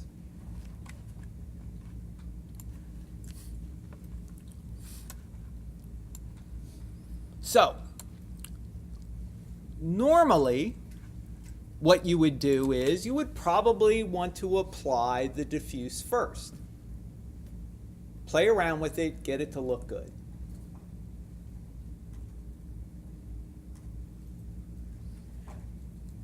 What I'm going to do is show you a reverse way of doing that. I'm going to actually apply the displacement first because I want to be able to judge how much of the brick is being displaced without being distracted by color. This way I can judge how much brick I want versus, as you see, the default settings for displacement are pretty much going to swallow up the pictures on the wall because they're just going to, it's going to push the bricks out so far it's going to cover up the pictures. Now, to assign a displacement file, you need to go into the hypershade. You can't do this in the main part of Maya in the attribute editor. So the first thing you want to do is find your brick wall, graph it so you can see the entire network. Right now I don't have any maps plugged in there, so I'm good to go. Now, displacements do not get assigned to the material. They get assigned to the material's shading group. Remember, the shading group is what gives the renderer instructions for important things like geometry, lights, textures, what's assigned to it, and displacement. The renderer needs to know it's changing tessellation on geometry when it goes to render, so it's got to calculate that up front. So select the MIA Material X shading group in the property editor or in the attribute editor. You go to displacement mat, which stands for material. There's 3 sections down there under the attributes. Displacement material, you want to click on the checker button. That's going to bring up your old friend create render node. We do not want to put this on as a projection, right? This is a big surface. Just put it on as a regular texture. So I'm going to choose 2D textures and file. Now notice when I go down here into my node editor, I've got my shading group. Now my shading group has a file plugged into it and a place 2D. But before it gets plugged into my shading group, it goes through this displacement shader. This is what controls the amount of displacement and where it happens. And notice this is plugged into my displacement shader. So inside the file node, that's where we're going to plug in our displacement. So select it, go under file node in the property editor or in the attribute editor. Click under file name, find your files that you made. I put mine in my Photoshop files folder. I'm going to select displacement. And you're not going to see anything in the material editor because the material editor does not show you what displacements look like. Yes? But when we apply bump to material, We're not applying a bump. We're applying a displacement. what's the big difference between bump and displacement? Bump is an illusion. Displacement changes geometry at render time. It's going to change the physical geometry when it renders, as though you modeled all those bricks in there. So we it's gonna cast actual shadows. And if you could see the brick wall on the corner, you would be able to see brick. You would be able to see the cutout for the grout, brick cutout for the grout. If it's a bump map, it would be perfectly straight because there is no change in geometry in a bump.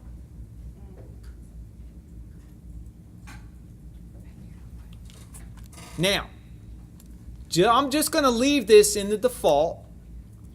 Open up my render view, open up my render settings, check, see what's going on here. All right, overall quality is pretty low. I'm going to drop my final gathering down low also. Now, if you set your project, we've already got an HDR outside and we've got an image plugged in, you know, that HDR is plugged into the IBL. It's set to go.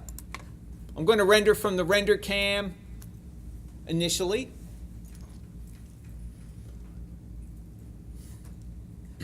It's going to be noisy.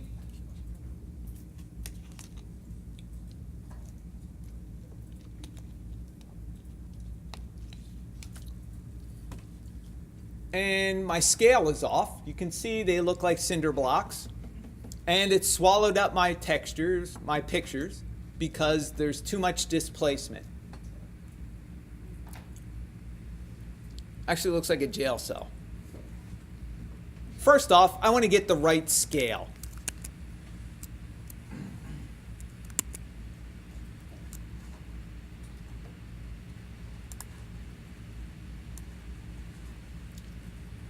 So my bricks should be smaller, right? Compare those two. So if I want my bricks to be smaller, what do I have to do? Yep, I have to repeat them more. So I'm going to go back into my Hypershade, select my Place 2D, and notice it's set by default to only put that texture on actual size. It's going to put it on one time. Let's double it and see what happens. I'm going to change my repeat U to 2, repeat V to 2.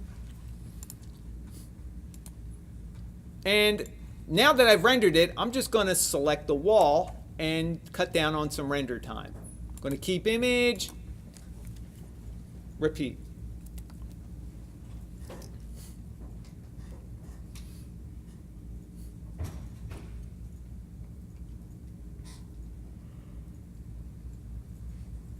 Okay, so now this looks a little better. Might still be a little large. Again, I would go back, take a look at my reference.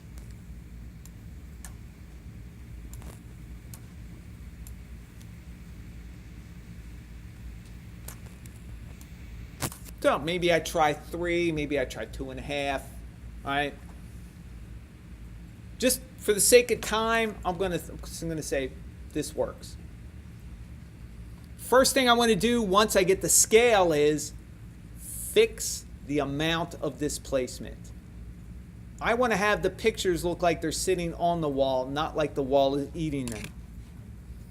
So to change that, that is in your displacement shader. It's a utility that's very much like the bump. You change the scale. That is the amount of displacement. You would think, well, scale, isn't that size? Well, in this sense, it's actually the size of the displacement. It's got nothing to do with the size of the actual bricks. So if you don't know where to start or how much scale to put in, take the number that's there and cut it in half. Go to 0.5, render it out, see what it looks like. Go to 0.25 if it's still too much. To be honest, my rule of thumb is I usually know that a scale of 1 is 10 times more than I want. I will usually start with my scale at 0.1, and then if I need more displacement, I go up. If I need less, I go down. So I'm going to take my scale, drop it down to 0.1, save my image, render that out, see what it looks like.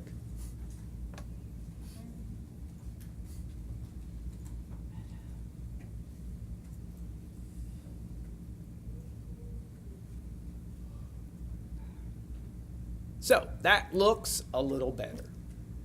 Maybe I need a little bit more, maybe I need a little bit less. Artistically, I'm going to go by the reference and see what that looks like. For now, I just want to call it done for the sake of time. Does that make sense so far? Now, I've got the scale, I've got the amount of displacement. Now I can put on my diffuse map. Because personally, I find it really hard to adjust the amount of scale, adjust the amount of displacement with a diffuse map on, because it's too distracting. This is flat gray. I can see all the imperfections. And notice that it repeats fairly seamlessly. If you've done a good job and you've cropped it, you've painted the seams out, this is what your result should be also. All right, so I'm going to pop in my map, my diffuse map that goes into the material, that goes into the diffuse color, 2D texture, file. Now, to clean all this mess up so I can see everything, I'm going to select my material, and in the node editor, I'm going to click on the input-output button right here, double set of arrows. Now, notice it made my displacement disappear. Damn you, Maya. Have no fear. Select the shading group instead, and then click the input-output buttons, and your displacement network will now show up. Select your shading group and graph the input-output of the shading group. Yes? Why does it don't graph 4? Because when you graph input-output of here, Yeah. all right, it shows you what's plugged into it, and it shows you the shading group, but it doesn't go beyond what what's plugged into the shading group. Okay. You see what I'm getting at? When you do this, it shows you this, and it's showing you this automatically, but it's also showing you what's coming out of here too. Okay. So, when you're and usually you only have to worry about this when you're using a displacement. Any other time, just graphing the material is perfectly fine. But if you've got a displacement network, you need to see it, you have to choose the shading group and then graph parts there. Okay. So, now I want to go in, plug my file, my diffuse file in, keep image. When I render this out, are they going to line up? Yes. So I'm assuming you would use a displacement map on objects where you need change above a certain scale then? Change of profile is how I would phrase it. If you have a corner, like this wall right here, we were doing this in CG, and we wanted to actually see the brick profile change, you need the displacement. Other than that, if you're looking at it straight on, you could probably get away with it all. So for most of the things inside of our scenes, Foam maps are pretty good. We only use displacements for really coarse, big changes. so if the bricks on the outside, or like the back wall on the outside, it's going to make a brick. Yeah, you probably want to use a displacement. I would not try to apply the brick texture to the arch. The arch is not laid out, and you have to go in and actually create like a capstone and create a whole arched brick pattern. It's much easier to make that into just stucco. In fact, they do that in architecture all the time. They'll do accent wall, which will be brick or stone. Then any kind of ornate thing, they'll usually make stucco because it's cheap. It's easy.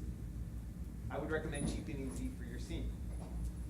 All right, so these do not line up.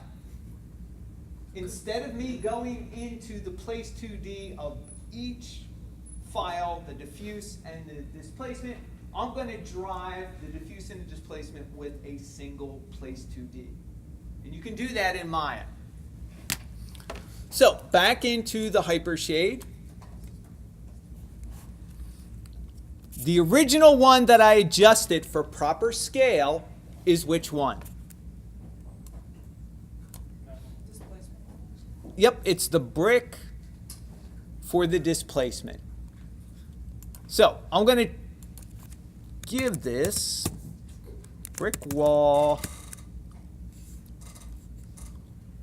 displacement, actually. place 2D. This way I know this is the master. This is going to drive my slave. Now in Maya, I could try to figure out and just drag down here into here, but there's a much simpler way to do it. If you hold down the command key and click on this little stacking icon here of your master place 2D, middle mouse drag and drop it on top of the icon of your file, release your mouse, give it a second, and it will automatically put the proper connections in and disconnect the other network. I'll do that again. Let me Z back. All right, so I want to get the place 2D that I want to have drive my diffuse. That place 2D for the displacement is already scaled. It's already repeating properly. So, hold command, middle mouse on top of this little stacking icon, looks like a hamburger. Middle mouse click, drag and drop it on top of the file icon. Looks like my little diffuse brick wall. Release the mouse, give it a second. There we go. Sometimes it has to think about it. All right, it will connect it properly, disconnect this. What do you think you can do with this? Yeah, it feels good too, especially in Maya. So now, when I render this out, my diffuse and my displacement will both line up perfectly. The great thing is, if you come in and you decide, you know what, I need to repeat a little more. You go to 2.5, now you do 1, and both are automatically adjusted for you. They line up perfectly.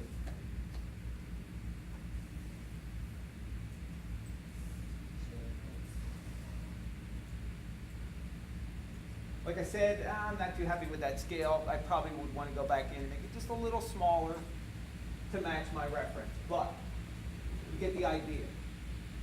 Does that make sense? So remember, middle mouse from the stacking icon of the place 2D to the file node, drop it on top of the little icon of your file node. It'll show you the picture of your image. Release it, release your mouse, hold it for a second, don't move anything, let it connect itself. Depending on what you have running, it'll connect faster than others. So that same concept will work if you wind up doing the alligator texture for the ottoman, because you'll be making a diffuse, a bump, and a spec map for it. The floor, you basically only need a diffuse map, maybe a bump map too, for the floor. But that would be the same concept. Drive both files, or 3 files, or 4 files, all with the same place 2D. So they all line up perfectly.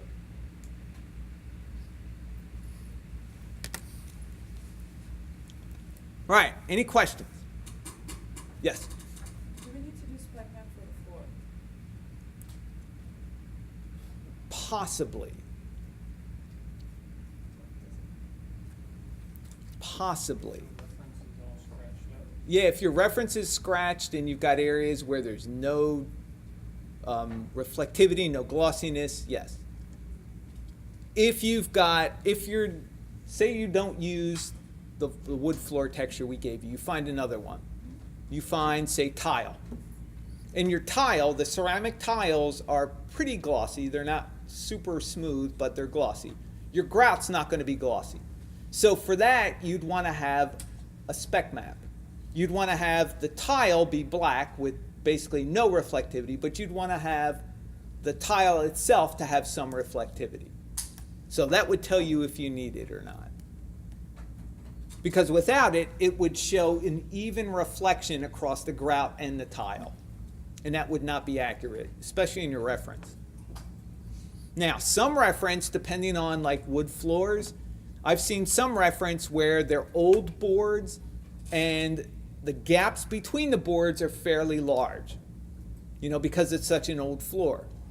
And you'll see gaps in reflectivity there.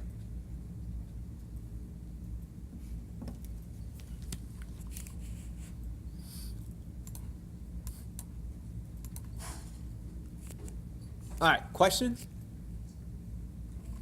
All right, let me go through a couple of other quick little workflow things. Let me quit out of Maya here.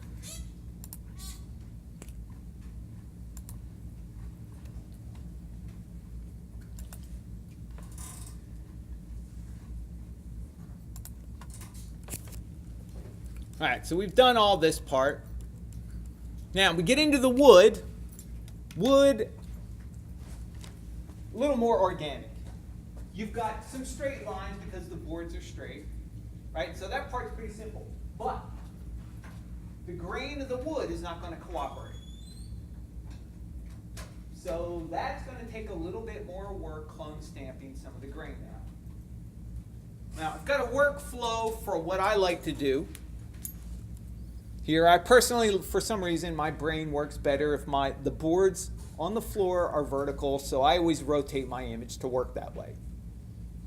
I find it easier to line it up that way. Keep it square. Keep as much of the texture itself as you can. It's not going to be as easy to get in the seams because these seams are 2 pixels wide, whereas the grout was much wider before in the brick. So you're going to have to zoom in for that.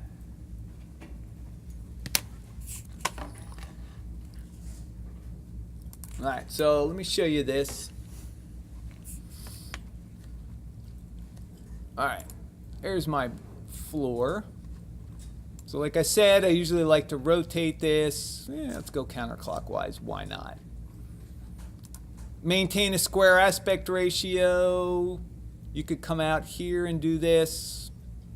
Sometimes I like to drag it in, only because that looks like a nightmare to line up. I like to zoom in to almost pixel level.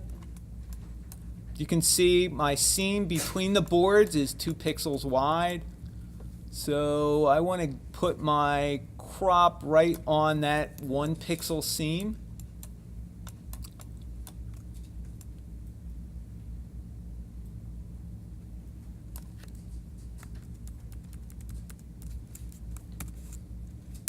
I'll crop it.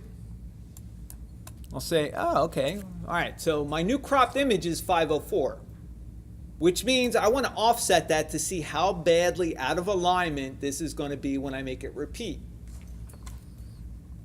So 504, half of 504, I think I can do that in my head. It's like 252. That's half. So I'm going to go up to Filter, Other, Offset. I'm going to put in 252 for horizontal, 252 for vertical, and there we go. Notice that not only does the grain not line up, the color not line up, but the boards in the middle don't line up. Sometimes that happens with wood. Wood warps. Could also be photographer didn't take the picture straight on either, which means the top and the bottom were tilted slightly. They don't line up. All right, so what I'm going to do is show you kind of a way around that. I like to use the selection tool to select the bottom half of the image right where the seams are that don't line up. Now, if I want to get really precise, which I do, I want to zoom in, and what I want to do is marquee right on this edge right here. So it looks like I'm grabbing it. I'm just going to drag it all the way to the right, then down, and Photoshop will select the whole bottom half for me.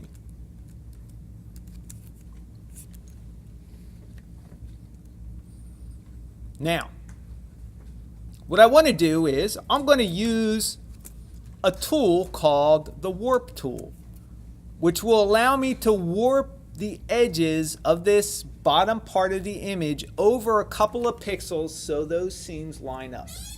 It's a little easier than trying to paint straight down, because if you paint straight down, you're going to have to fix the wood, you're going to have to fix the seam, and also there's no guarantee again that the image is straight. So when you offset it again, you may wind up with seams again in the middle. This way, if you kind of warp them in the middle, they're going to line up. All right, so the warp tool is under Edit, Transform, Warp. Gives me a little cage, almost looks like the rule of thirds. And all I want to warp or move are these anchor points at the top. Just want to come over and just drag it a little bit.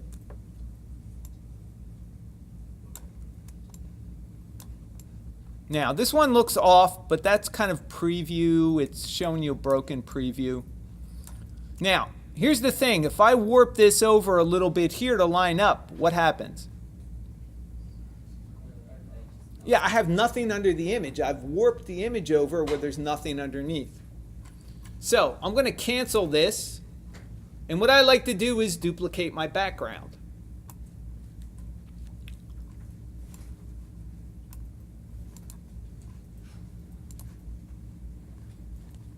And I want to warp my background copy. This way I've got wood underneath, so if I warp it over, I've got some wood to cover up my bare spots. So again, I'm going to go transform, warp. Let me pop this over. Now I've got something behind it, which is this. Come over, let's see, how does this look? Let's warp this over 1 pixel. Let's warp this over a pixel. All right, so I've warped it. Once I think this will work, I'm going to hit enter, deselect my image, and now I can just go in. I can make a new layer. I can start clone stamping out the grain differences, the color differences, maybe use the healing brush, maybe touch up some of the seams where my wood is. But that allows me some flexibility. This is also something you would use for the ottoman, the alligator skin texture. Let me go back and show you that. So this is basically the workflow I just did for you. Go back in, clone stamp it out, make it repeatable. This one uses cells, right? But they're not straight lines, right angles. They're organic. They curve, they bend, they're not flush. There's also color differences. So this, you're going to use a combination of everything you learned in the brick wall and the floor. Crop it like you normally would. Pay attention again to the right and left sides. Anything you have here is going to wind up over here. If you crop it properly, you should get minimal cleanup. So you have to offset it once you're done. Notice I've got some seams here. Double seams. So pretty ugly. Maybe I go back, I recrop it. Try to minimize this as much as possible. Now there's going to be a certain point where you're not going to get everything out. You're just going to have to bite the bullet and work on it a little bit. Also notice some of this will line up, some of this won't. This is where you can use the warp tool to kind of warp in those kind of vertical column cell dividing lines to make them work a little better. So again, at some point you're going to have to bite the bullet and just clone everything out once you warp it to line it a little bit better. And then from this, you're going to make a spec map and a bump map, because these little cells should look puffy. So again, if you want, you can apply a high pass filter to kind of sharpen up the texture a little bit. But then at some point, you're going to want to work on the bump map. Black and white information, just like the displacement. First thing you're going to do, change it to black and white. Use an adjustment layer. You're probably going to invert it because you want those cells to be recessed. Then you're probably going to add levels, a little bit of levels to get some more contrast. Right? This is definitely going to push in. This is going to come out a little. I don't mind these imperfections because they're supposed to look like little pock marks. It's not supposed to be perfectly smooth Then I go back and I make a spec map. What do I want in my spec map? Well, I want this area to be more reflective than my seams. And I want this little edge, that little crinkled edge, to look like it's got more light hitting it, because that's going to be actually a little ruffled end that light's going to hit because it's not perfectly flat. I want that to be lighter. So maybe I take and go to levels and I adjust it a little bit more to get what I want. I don't want to get rid of reflectivity altogether, but I want to limit it in the seams, and I want to make it a little more prominent in the cell part. All right, a couple of good books to get. Frank's probably mentioned this one, The Dark Side of Game Texturing, before. There's also 3D game texturing. Some of these you can get on Amazon really seriously dirt cheap. They have Photoshop tutorials in them. You can go through and learn about texturing. The advantage is getting a used book, if you don't mind the fact that somebody else read it, is you can pay like 10% of what the book is actually worth. Sometimes they're on sale. Sometimes you can get them for as cheap as 50 cents a dollar. It'll cost you more to ship it. All right, questions? All right, so we ran over a little bit, which I know there was no other class after us, and this is a pretty long thing to go through. Come back at 6:10.